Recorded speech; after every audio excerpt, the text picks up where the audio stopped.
3、2、1。 Beberapa saat kemudian, Yunche masih melanjutkan levelingnya dengan menghabisi setiap monster yang muncul di dungeon tersebut.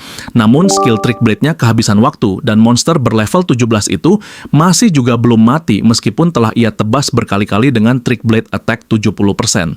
Sekarang, HP monster tersebut tersisa 124, sedangkan ATK boost-nya telah hilang. Setelah menyadari waktu skillnya telah habis, Yunche langsung mengeluarkan serangan terakhirnya. Ia sadar bahwa Trick Blade memang kuat, namun tidak cocok digunakan untuk pertarungan berdurasi lama.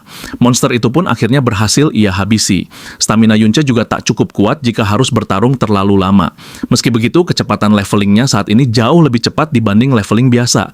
Yunche berhasil naik 2 level hingga mencapai level 17. Bahkan menghabisi para monster di sana juga menambah EXP Mirror World-nya. Di sini Yunche diminta untuk memilih item drop. Namun, tiba-tiba saja perhatiannya teralihkan. Ia mendengar suara dari bawah dan ternyata terlihat begitu banyak penjaga yang berpatroli sekarang. Xiaoji yang telah mencapai level 8 dan mendapat sebuah item menghampiri Yunche. Ia mengajaknya untuk segera kembali karena sekarang monster di dungeon mulai berkurang. Jika dilanjutkan, situasinya akan berbahaya dan mereka bisa saja ketahuan. Yunche pun merasa ucapan Xiaoji benar. Ia harus berhati-hati juga pada para penjaga. Jika diteruskan, ia bisa kewalahan. Yunche juga mendapatkan satu buah skill book dari drop monster sebelumnya. Skill book tersebut dapat membentuk penahan mana di udara. Ia mendapat reverse skill yang dapat melakukan phase shift pada objek berukuran sebesar batu bata. Yunche melihat bahwa XP mirror-nya masih kurang 30% lagi untuk naik level.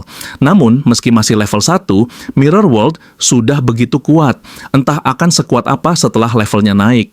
Yunche berpikir, jika ia membunuh boss monsternya, mungkin saja level mirrornya akan langsung naik ke level 2. Ia merasa jika melakukannya di dungeon lain, belum tentu akan mendapatkan skill EXP. Karena itu, Yunche berniat memeriksa boss di bagian tengah dungeon. Ketika Yunche berjalan ke sana, ia menyadari begitu banyak skill pengintaian digunakan di sekitarnya. Ia berhenti dan mulai mengintip keadaan boss dungeonnya. Terlihat boss dungeon tersebut sengaja disegel oleh sebuah rantai. Xiaoji yang melihatnya merasa ini memang boss dungeon yang dikendalikan. Ia baru kali ini melihatnya. Di dungeon sekolah, hanya guru yang bisa mendekat, sementara mereka tidak bisa. Terlihat beberapa penjaga di dekat sana. Yunche merasa rantai itu pasti sebuah gear tingkat tinggi. Yunche berpikir, jika sekarang ia menyerang boss monsternya, jumlah penjaga pasti akan bertambah banyak. Dengan levelnya sekarang, ia tidak akan mampu menghabisi boss monster selagi diserbu banyak orang. Terlihat seorang penjaga yang nampak lengah tengah buang air di sana. Dengan cepat, Yunche langsung menyergap penjaga itu dengan skill Trick Blade. Penjaga itu akhirnya berhasil dilumpuhkan. Yunche langsung memintanya berbicara jujur. Si penjaga yang panik berkata akan memberitahu apapun padanya, meski keluarga Ding telah membayarnya. Namun, ia tidak akan mempertaruhkan nyawanya untuk mereka. Yunche yang mendengarnya merasa bingung. Ia berniat menanyakan persoalan utamanya, yaitu izin khusus masuk ke dungeon. Penjaga yang ketakutan itu berkata bahwa izinnya ada di ruang belajar sang kakek buyut, dan benda tersebut ada banyak di sana. Ia bergumam merasa Yunche adalah penggemar sang kakek pahlawan. Di hadapannya terlihat aura mengerikan dari Yunche. Penjaga itu kembali panik dan berkata bahwa ia selalu melihat sang kakek buyut mengambil izin dari ruang belajarnya lalu pergi bersama kepala penjaga. Namun, semua izin itu hanya bersifat sementara, tanpa data personel di dalamnya. Jika tidak ada orang dalam, tetap akan dihentikan sebelum masuk. Yunche langsung menarik penjaga itu dan memintanya mengeluarkan semua barang yang ada di inventorinya. Akhirnya mereka menyeret penjaga itu keluar dari dungeon. Yunche kembali menanyakan, apakah hanya satu skill book yang ia miliki di inventorinya. Penjaga itu bersumpah bahwa ia hanya memiliki itu. Ia memberitahu bahwa keluarga Ding sangat pelit. Item drop dari dungeon harus diserahkan semua. Penjaga seperti mereka hanya mendapat barang sisa saja. Skill book itu hanyalah skill pasif permanen yang dapat meningkatkan DEF sebanyak 3% selama 10 detik setelah mendapat heal. Namun dengan skill mirror, efeknya bisa dibalik menjadi meningkatkan ATK sebanyak 6% setelah menggunakan skill heal. Penjaga itu juga memberitahu bahwa seorang penjaga seperti istrinya bahkan tak bisa masuk ke kediaman keluarga Ding tanpa panggilan. Semua anggota keluarga kecuali Ding Shu berlevel 30 ke atas dan dilengkapi gear tingkat tinggi. Jadi mereka pasti tidak membutuhkan penjaga di dalam kediaman. Yunce bertanya, apakah itu berarti dirinya bisa mendapatkan izin khusus jika masuk ke dalam? Penjaga itu berkata, nampaknya tidak mungkin karena kepala keluarga sedang ada di dalam. Saat ini di kediaman tersebut ada sang kakek berkumis, kepala keluarga utama yang telah mencapai level 42. Yunce pasti akan kalah melawannya. Di kediaman Ding Shu juga ada master tua dan kepala keluarga ketiga yang telah mencapai level 50-an. Namun sekarang mereka sedang pergi karena urusan bisnis. Jika mereka kembali, keadaan akan semakin berbahaya. Jadi saat ini Yunce hanya harus menangani kepala keluarga utama level 42. Setelah mendapat informasi, Yunce membuat penjaga itu pingsan. Ia meminta Xiaoji menunggu di luar, sedangkan dia akan memancing kepala keluarga keluar. Yunce kembali ke dalam dungeon, tepat ke lokasi boss dungeon. Ia berpikir, mereka sengaja memakai gear level tinggi seperti rantai itu untuk menyegel boss dungeonnya. Selama boss dungeonnya masih hidup, dungeon tersebut tidak akan hilang, sehingga mereka bisa memanfaatkannya untuk jangka panjang. Yunce memutuskan untuk melepaskan mekanisme pengunci rantainya saja, karena itu satu-satunya cara aman. Ia segera menyerang salah satu penjaga di sana. Di kehidupannya yang dulu, Yunce sudah sangat ahli dalam melepaskan kunci rantai level tinggi seperti itu. Semua orang tiba-tiba panik setelah mendengar suara. Tak lama kemudian, Yunce langsung menarik gear rantai level 10 tersebut. Itulah caranya untuk memancing kepala keluarga keluar dari kediaman Ding. Semua orang panik melihat bos dungeon mulai mengamuk. Di luar dungeon, di kompleks kediaman keluarga Ding, kepala keluarga memerintahkan para penjaga untuk masuk dan memperkuat dungeon. Xiaoji masih diam dan memperhatikan situasi dari jauh. Sementara itu, Yunce berhasil mendapatkan equipment rantai level 60 tersebut. Dengan begitu, akhirnya ia bisa masuk ke dalam kediaman dengan mudah. Di pintu masuk kediaman keluarga Ding, sebuah mobil masuk dan terparkir di sana. Seorang penjaga menyambut mereka. Ternyata, itu adalah Ding Shu dan ayahnya seorang kepala keluarga kedua yang bernama Ding Hao. Ding Shu menggerutu karena para penjaga masih saja menyambutnya di tengah keadaannya yang seperti ini akibat lengah ketika melawan Yunce. Ding Hao berkata bahwa menyambut Ding Shu hanyalah sampingan karena ada tamu penting di sana. Dengan cepat, Ding Hao menghampiri dan membukakan pintu mobil untuk seorang gadis bernama Yun Sha. Dua orang gadis cantik keluar dari mobil. Ternyata mereka juga adalah teman sekolah Yunce yang sebelumnya melihat kejadian Yunce melawan Ding Shu. Ding Hao tersenyum dan menyambut Yun Sha di rumahnya. Seketika ekspresi Ding Hao berubah ketika melihat penjaga yang sedang membungkuk. Tanpa pikir panjang, ia langsung menendang keras penjaga tersebut. Setelah itu, mereka meninggalkan penjaga itu begitu saja. Dari jauh, Xiaoji memperhatikan dan melihat semua yang terjadi. Tak lama kemudian, Yunce datang dan bertanya, apakah kepala keluarga kedua telah datang, sehingga sekarang bukan waktu yang tepat untuk masuk. Raut wajah Xiaoji masih terlihat seperti orang yang syok. Yunce bertanya, ada apa dengan ekspresi Xiaoji seperti itu? Xiaoji balik bertanya bagaimana Yunce bisa kembali begitu cepat. Yunce memberitahu bahwa bos dungeonnya tengah mengamuk. Meskipun hanya level 30, jika mereka ingin menangkapnya hidup-hidup, pasti akan sulit, dan mereka tidak akan bisa mengalahkannya dengan cepat. Yunce lalu bertanya, jadi apa yang Xiaoji lihat? Dengan wajah muram, Xiaoji menoleh ke arah penjaga yang tadi ditendang. Ia memberitahu bahwa orang itu adalah paman bungsunya. Xiaoji mengatakan, saat Yunce melakukan pengkhianatan, keluarga paman bungsunya telah dibantai lebih dulu. Dengan keadaan seperti itu, Xiaoji beranggapan bahwa itu lebih baik, karena mereka yang mati tidak perlu merasakan penghinaan berkelanjutan. Yunce yang mendengarnya begitu terkejut. Xiaoji melanjutkan cerita bahwa setelah kabar pengkhianatan tersebar, keluarga Qiao harus menanggung kebencian kekaisaran setiap saat. Ternyata di balik semua itu adalah perintah dari pahlawan Ding Kun. Perlakuan buruk yang mereka terima semakin menjadi-jadi. Akhirnya, mereka hanya bisa menjadi pelayan keluarga Ding, bahkan sesekali dipamerkan untuk menunjukkan kekuatan dan kebaikan keluarga Ding. Supaya keluarga Qiao bisa bertahan, mereka hanya bisa membaca ekspresi keluarga Ding, dipaksa hidup tunduk dan merendah demi bisa hidup seadanya. Dulu, generasi ayahnya pernah mencoba mengubah keadaan, namun hasilnya, ayah Xiaoji menjadi gila dan pamannya menjadi anjing keluarga Ding sepenuhnya. Yunce yang mendengar itu tampak sangat kesal. Ia langsung berjalan sambil berkata bahwa dirinya harus segera masuk ke dalam. Xiaoji mengingatkan bahwa barusan ayahnya Ding Shu telah datang. Ayah Ding Shu adalah seorang yang telah mencapai level 42. Lengkap dengan equipment tingkat tinggi. Jika Yunce ketahuan, ia tak akan selamat. Namun Yunce berkata, di era sekarang di mana dungeon dikendalikan, jika mereka tidak mengambil risiko, tidak akan ada harapan untuk mengubah nasib. Ia melanjutkan, jika Xiaoji ragu dan selalu khawatir, nasibnya tak akan pernah berubah. Sekarang Yunce akan membantu Qiaoji mengubah nasibnya, dan itu semua tergantung pilihan Qiaoji. Yunce memilih untuk melawan, tapi ia tidak akan memaksanya. Qiaoji yang ketakutan berkata bahwa keluarga Ding adalah keluarga besar yang menguasai dunia. Apa mereka berdua benar-benar bisa melawannya? Yunce bersiap untuk segera meluncur ke dalam kediaman. Ia berlari cepat sambil berkata bahwa dirinya ingin melawan seluruh kekaisaran. Di dalam, Ding Hao, ayahnya Ding Shu, bertanya-tanya bagaimana bisa bos dungeon lepas dari rantainya. Yunsha bertanya, apakah saat ini mereka datang di waktu yang tidak tepat, dan mengatakan mereka bisa kembali lain waktu. Ding Hao berkata bahwa kakaknya pasti akan menangani hal tersebut.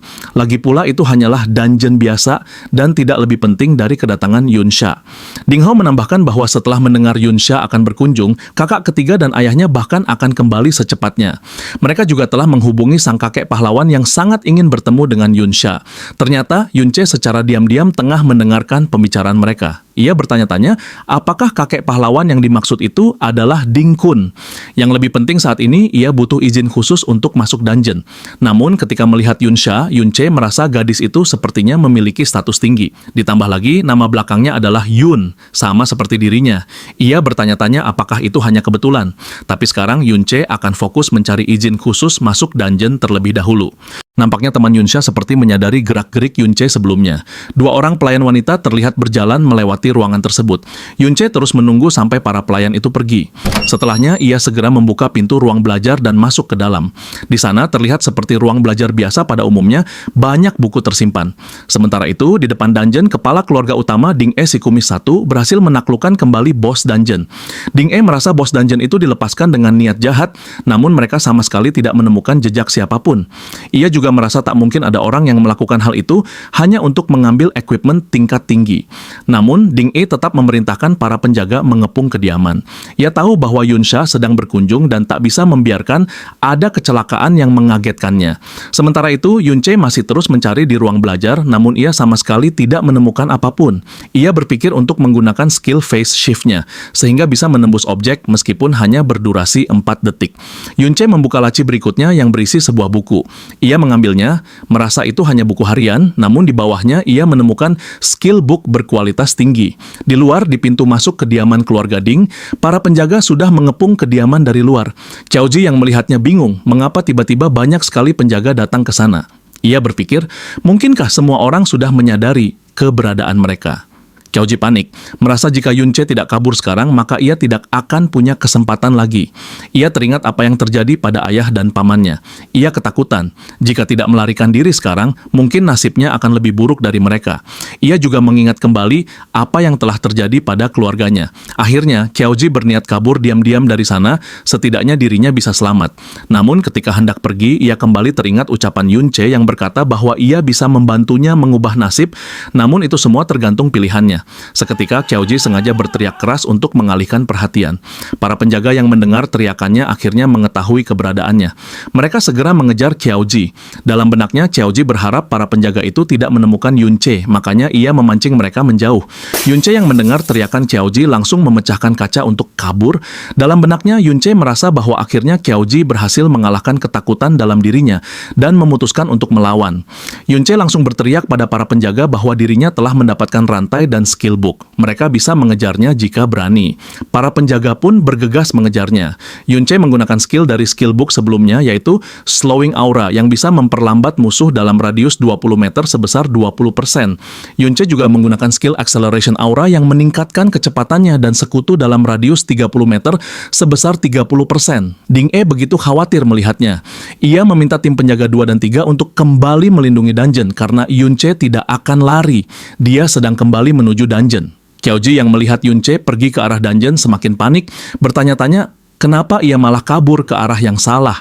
Sedangkan Yunce berpikir bahwa bos dungeonnya saat ini pasti sudah dikendalikan. Ia merasa ini kesempatan bagus, sebab para penjaga pasti kehabisan tenaga setelah bertarung habis-habisan. Yang Yunce pikirkan saat ini adalah jika ia berhasil menghabisi bos dungeon, Mirror World-nya pasti akan naik level. Sementara itu, di dalam kediaman keluarga Ding Hao masih menemani Yunsha. Yunsha berkata jika keadaan di luar sudah begitu berisik. Ia bertanya, apakah Ding Hao benar-benar tidak akan pergi untuk melihat apa yang terjadi? Ding Hao lagi-lagi meyakinkan jika mungkin itu hanyalah seorang pencuri kecil dan kakaknya pasti akan menangani hal itu dengan mudah. Sementara di posisi Ding Yi, ia begitu ketar-ketir meminta semua penjaga menuju ke boss dungeon. Ia meminta para rogo dan archer untuk ikut bersamanya mengejar Yunche. Yunche menyadari jika Ding Yi tengah mengejar di belakangnya. Yunche berpikir, setiap naik level semua kelas bisa mendapat 3 poin atribut ketika naik level. Dan setengah poin atribut milik Yunche dialokasikan pada kelincahan. Selain itu, ia memiliki acceleration skill level 30. Jadi hanya rogue dan archer saja yang bisa mengejar Yunche. Akhirnya, Yunche telah sampai di lokasi boss dungeon. Terlihat bosnya yang telah dilumpuhkan dan HP-nya yang sekarat. Yunche yang melihatnya merasa jika mereka sengaja menyegelnya agar tidak ada orang yang menghabisi boss dungeon-nya. Yunche tahu jika sekarang boss dungeon tersebut sedang begitu lemah. Ia bersiap untuk mengumpulkan kekuatan dan berniat menghabisi boss dungeon itu dalam satu kali serangan. Akhirnya para penjaga itu menyadari kedatangan Yunche. Mereka segera bersiap dan membentuk barisan. Yunche segera menggunakan skill chaotic-nya pada mereka. Semua orang bertanya-tanya, skill jenis apa yang Yunche pakai? Mereka belum pernah melihat skill seperti itu.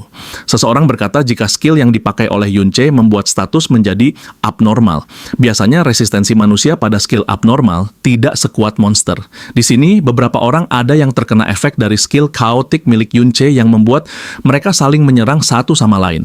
Mereka begitu panik karena tingkat efek status abnormal dari skillnya tak masuk akal. Yunche langsung bergerak melewati mereka. Ia berpikir selama dirinya bisa melewati para penjaga tersebut, ia pasti bisa menyerang boss dungeon-nya. Semua orang menjadi kebingungan karena pertahanan mereka begitu melemah, tidak ada yang berhasil memblokir Yunche. Melihat hal itu, Yunche tahu betul jika mereka hanyalah kumpulan amatiran yang sama sekali tidak punya pengalaman bertarung. Yunche mengira, mungkin saja karena negeri ini begitu damai, mereka akhirnya menjadi sangat lemah. Melihat Yunche yang seorang diri, mereka yakin Yunche bisa tertangkap oleh mereka. Ding E muncul dan memerintah semua penjaga untuk segera menangkap Yunche. Akhirnya Ding E memutuskan untuk turun tangan mengatasi Yunche. Dengan senjata dan kekuatan level tinggi, Ding E sudah siap menerjang ke arah Yunche. Dengan cepat, Yunche berbalik dan menahan serangan Ding E. Karena situasinya sudah kacau, Yunche akhirnya mengeluarkan equipment rantai sebelumnya. Meskipun levelnya yang sekarang belum cukup untuk memakai equipment seperti itu, namun tetap saja durability-nya berada di level 60. Yunche segera menggunakan rantai itu untuk memanfaatkan dampak besar agar ia bisa menghancurkan lapisan segelnya. Yunche tengah bersiap mengeluarkan serangan terakhirnya. Wajah Ding E semakin panik melihatnya. Yunche berterima kasih untuk tumpangan dungeon yang diberikan. Ia akan mengambil EXP dari Lord Dungeon tersebut. Dengan begitu, Yunche telah mengeluarkan serangan terakhirnya dan boss dungeon tersebut akhirnya berhasil ia habisi. Yunche langsung naik 3 level, sekarang ia telah mencapai level 20. Mirror World miliknya juga naik ke level 2. XP Mirror Worlds-nya telah penuh, skillnya pun telah di-upgrade. Ding E yang melihatnya begitu murka, ia kembali bersiap menyerang Yunche. Melihat Yunche yang masih berdiri di dekat boss dungeon, para penjaga juga bergegas menangkapnya. Yunche segera mengaktifkan skill mirrornya yang telah di-upgrade. Ding E melayangkan serangannya pada Yunche. Namun semua orang begitu terkejut, Yunche seketika telah menghilang. Ternyata saat ini Yunche tengah memasuki dimensi Mirror World. Semua orang di medan tersebut seakan membatu, tidak bergerak sama sekali, kecuali Yunche. Waktu yang tersisa di Mirror World tersebut sekitar 29 menit. Yunche baru mengetahui, seperti inilah keadaan dunia di dalam cermin. Yunche juga menyadari bahwa di tempat tersebut semua sisi menjadi terbalik. Ia juga tahu bahwa para penjaga yang berdiri di hadapannya hanyalah sekadar ilusi. Namun ketika mengambil sebuah batu, nampaknya batu itu bukanlah ilusi. Batu itu bernama Mirror Shot dan dapat dibawa keluar. Yunche sadar setelah mencapai level 2, ia bisa membawa sesuatu dari Mirror World. Yunche penasaran apakah tampilan sistemnya akan berubah, dan ternyata tampilan sistem kini menampilkan daftar list skill yang ia miliki. Ada juga beberapa yang masih belum aktif. Yunche merasa semua daftar itu adalah versi kebalikan dari skill yang dimilikinya. Untuk mengaktifkan skillnya, Yunche harus mempelajarinya terlebih dahulu di dunia nyata. Dan untuk saat ini, nampaknya ia akan memilih kombinasi skill yang kuat lebih dulu. Dengan begitu, ia bisa merencanakan perkembangan progres kelasnya dengan lebih baik. Namun, tiba-tiba saja perhatiannya teralihkan pada sesuatu. Yunche melihat begitu banyak jiwa yang ada di dalam Mirror World. Salah satu jiwa tersebut tiba-tiba tiba-tiba berubah menjadi sosok undead. Dengan trik blade di tangannya, Yunche langsung menyerangnya dengan mudah. Setelah menyerang undead tersebut, Yunche mendapat pemberitahuan bahwa ia bisa membuat kontrak dengan undead itu. Setelah kontrak terbentuk, undeadnya bisa ikut keluar dan bertarung bersamanya. Sederhananya, setelah menghabisi undead, Yunche bisa mengeluarkannya sebagai summon. Yunche baru tahu bahwa setelah Mirror World-nya naik level, tidak hanya batu yang bisa ia bawa keluar, tetapi juga undead. Sementara itu, di posisi para penjaga, mereka masih menunggu Yunche di sana. Dungeon-nya sudah hilang, tetapi Yunche masih belum kembali. Seseorang bertanya, mungkinkah skill yang digunakan Yunche adalah skill stealth milik rogue? Seorang rogue menjawab bahwa itu tidak mungkin, sebab para rogue memiliki durasi tertentu dan wujud. Mereka tidak akan sepenuhnya menghilang. Ding E langsung menghampiri dan meminta penjelasan bagaimana Yunche bisa kabur di tengah-tengah kerumunan penjaga. Tanpa mereka sadari, Yunche telah kembali ke sana. Si tua Ding E meminta mereka bertanggung jawab atas biaya dungeonnya. Namun akhirnya, ia menoleh ke arah Yunche. Yunche sendiri masih bersikap santai dan berkata bahwa durasi Mirror World-nya telah habis. Apakah sekarang aku telah kembali ke titik awal? Tanyanya santai. Ding E yang melihatnya segera berteriak meminta semua orang menangkap Yunche. Yunche dengan tenang berkata bahwa sekarang waktunya ia membalas kebaikan mereka. Ia pun menggunakan skill summon-nya dan memanggil beberapa ekor undead keluar untuk bertarung. Semua orang sangat kaget melihat wujud undead tersebut. Ding E meminta semua orang untuk tidak panik dan menjelaskan bahwa makhluk itu disebut undead. Para undead tersebut juga memiliki bar status dan level, dan saat ini level mereka hanya 20. Ding E pun segera memerintahkan para penjaga untuk menangkap Yunche dengan imbalan bonus bagi siapa saja yang berhasil. Semua orang yang mendengarnya langsung bersemangat. Tapi, lagi-lagi Yunche kembali menghilang dari sana. Ternyata Yunche berhasil keluar. Ia tahu bahwa para undead-nya memang masih lemah. Ia berpikir, andai saja dirinya bisa mendapatkan undead yang lebih kuat, para cecunguk seperti mereka tidak akan bisa melakukan apapun. Sayangnya, dari semua undead yang ia temukan, 20 terkuat sudah memiliki kontrak. Mirror World sendiri punya batasan eksplorasi. Ketika berada di dalamnya, ia hanya bisa bergerak sejauh 200 meter. Yunche berniat mengeksplor Mirror World kembali di tempat yang berbeda. Mungkin dengan begitu, ia bisa mendapatkan undead level tinggi. Tak jauh dari situ, Yunche melihat Qiaoji yang tertangkap oleh seorang penjaga. Penjaga itu begitu senang karena berhasil menangkap seorang penyusup, yakin bahwa ia akan mendapatkan hadiah dari keluarga Ding. Dengan sangat cepat, Yunche muncul dan menyerang penjaga itu. Ia segera menyeret Qiaoji dan mengajaknya pulang untuk menghitung keuntungan yang ia dapat. Kembali pada para penjaga, mereka masih saja melawan para undead yang terus-menerus hidup kembali. Tak lama, kepala keluarga ketiga pun muncul. Ia bernama Ding Ge, seorang yang telah mencapai level 52. Di dalam kediaman, si master tua juga telah tiba. Ia bertanya apakah Yunsha telah pergi. Ding Hao mengiyakan dan memberitahu bahwa pencuri yang masuk ke kediaman mereka begitu sombong. Tidak hanya berteriak di depan rumah, si pencuri juga menerobos masuk lewat jendela. Si master tua ini bernama Ding Dan, anak dari pahlawan Ding Kun. Dia telah mencapai level 57. Ding Hao meminta maaf karena gagal menangkap pencuri itu, bahkan tak tahu wajah aslinya. Ding Hao berkata bahwa Nona Yunsha telah siap untuk masuk ke dungeon pahlawan sehingga urusan kakeknya Ding Kun sudah beres. Ding Dan berkata bahwa jika ia tahu siapa pencurinya, ia akan langsung menghabisinya. Ia meminta Ding Hao mengecek apa saja yang telah dicuri. Di sisi lain, sampel izin khusus masuk dungeon telah berhasil dibuat oleh Yunche. Saat ini item cincin Chimera miliknya telah rusak, namun untungnya ia sudah mendapatkan beberapa skill book. Yunche menggunakan skill book itu untuk meningkatkan status miliknya. Hanya dengan status seperti itu saja, ia sudah bisa mengalahkan orang setingkatnya. Selain itu, boss dungeon sebelumnya juga telah menjatuhkan sebuah peralatan, yaitu armor. Yang paling penting, saat ini Mirror World miliknya telah naik level.